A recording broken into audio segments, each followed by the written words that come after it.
வணக்கம் ஆனந்தி.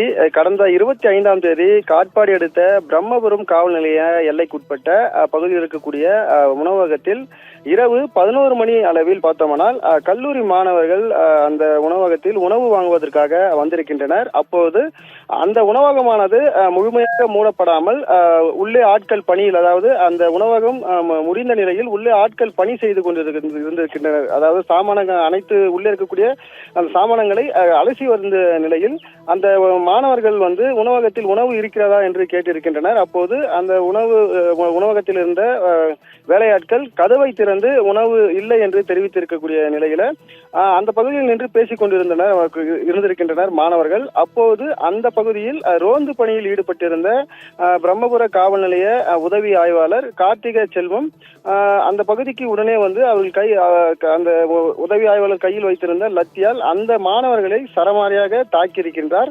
அந்த தாக்கக்கூடிய காட்சியானது இப்ப சிசிடிவி காட்சியில் பதிவாகி இருக்கின்றன. அந்த காட்சியை தான் தற்போது நாம் பார்த்து வருகிறோம்.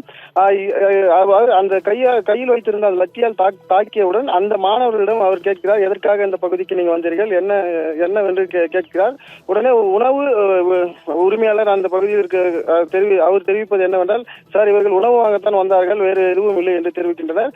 உடனே இவர் மிரட்டி அந்த மாணவர்களை அங்கிருந்து செல்லுங்கள் என்று தெரிவித்திருக்கின்றார். இந்த காட்சியானது தற்போது வெளியாகி பரபரப்பை ஏற்படுத்தியிருக்கின்றன. மேலும் கார்த்திகை, அதாவது அந்த உதவி ஆய்வாளர் கார்த்திகை செல்வம் ARக்கு மாற்றப்பட்டிருப்பதாகவும் ஒரு தகவலானது வெளியே வந்திருக்கிறது ஆனந்தி.